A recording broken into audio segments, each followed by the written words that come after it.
Hey guys, welcome back to Life and Bullshit. Have you ever been so stressed that your body seemed to realize it before you did? Because apparently mine did. I have shingles. And this episode isn't really about shingles. It's about what can happen when stress stops being something you only feel emotionally and start showing up physically. Now, I want to be very clear. I can't say with certainty that stress caused this. Shingles happen for different reasons, and I would never suggest that every illness is caused by stress. But I do believe the amount of stress I've been under may have contributed to what my body is dealing with now. And when I look back, I think my body was trying to get my attention before I was ready to listen. A few days before I noticed anything was wrong, I just felt off. That's really the best way I can describe it. I didn't feel extremely sick. There wasn't one major symptom that made me stop everything. I just didn't feel like myself. I felt run down. My body felt tense, and I kept coming up with explanations. Maybe I needed more sleep. Maybe I had too much caffeine that day. Maybe I was just too anxious. Maybe it would go away. And that's what so many of us do. We don't always ignore our bodies completely, but sometimes we notice the signs and immediately explain them away because we don't have time for them. We tell ourselves, I'm just tired. It's probably nothing. I'll feel better after the weekend. I just need to get through this week. But then the weekend comes and we still don't rest. The week ends and another stressful week begins. And eventually, feeling tense, exhausted, or overwhelmed, it just starts to feel normal. Stress doesn't always look dramatic. It doesn't always look like a breakdown or a panic attack. Sometimes stress looks like being productive. It looks like getting everybody where they need to go, answering messages, meeting deadlines, keeping the house moving, taking care of people, smiling, laughing, doing everything you normally do. But inside, you're constantly bracing. Your shoulders are tight, your jaw's clenched, your stomach feels unsettled. You wake up tired. You're more emotional than usual, and you're irritated by things that normally wouldn't bother you.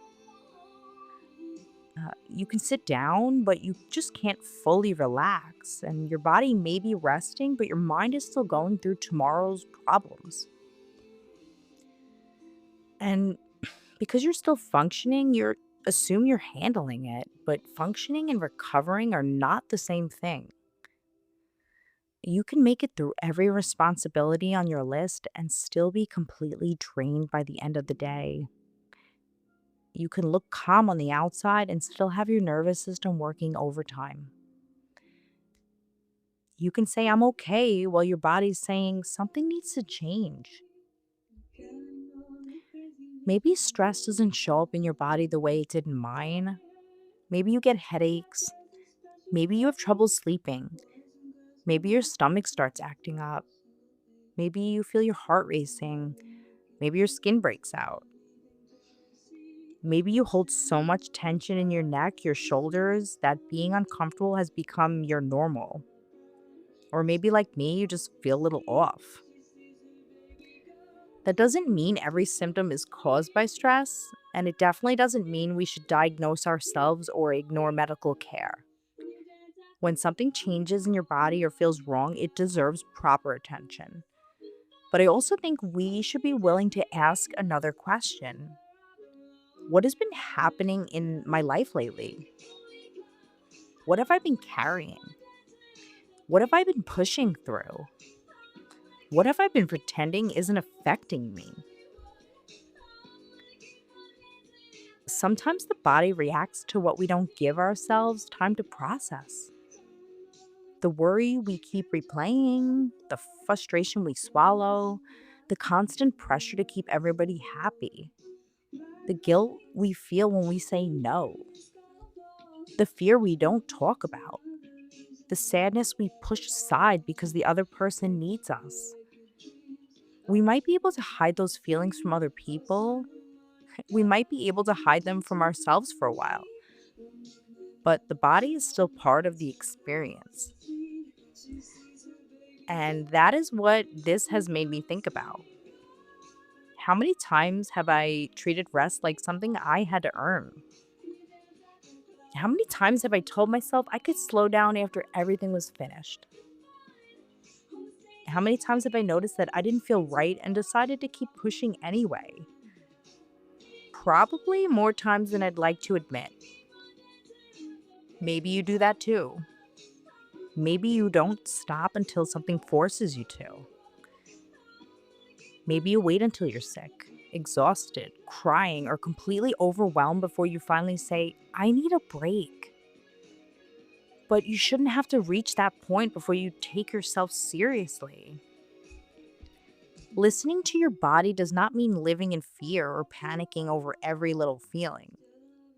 It means paying attention, noticing patterns, admitting when you've been under more pressure than usual. It means making the appointment when something feels wrong. And it also means finding small ways to lower the pressure before you completely run yourself into the ground.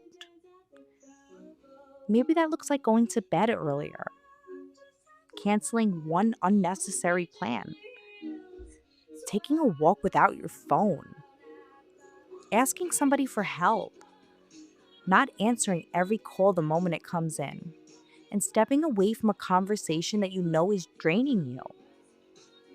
Or simply sitting quietly for a few minutes and admitting, I'm overwhelmed. Sometimes saying the truth out loud is the first moment your body gets to stop fighting so hard to get your attention. Having shingles has made me slow down and look at stress differently. Not as something that only exists in my thoughts, not as something that disappears the second a difficult moment is over, but as something that can take real energy from the body. Again, I can't prove that stress caused this, but I can respect the possibility that my body had been under more strain than I realized. And I can choose to listen more carefully going forward. So I want to ask you, what has your body been trying to tell you lately? Have you been feeling different, more tired, more tense, more emotional? Have you been brushing it off because you're just too busy to deal with it? Maybe today is the day you stop dismissing yourself. Not because you should be afraid, because you're worth paying attention to. You don't have to wait until your body forces you to slow down. You're allowed to notice what you need before you reach your breaking point. Thanks for listening to Life and Bullshit. If this episode made you think about the stress you've been carrying, follow the podcast and share it with somebody who may need the reminder too. Your body is not separate from what you're going through, so pay attention when it starts asking you to listen.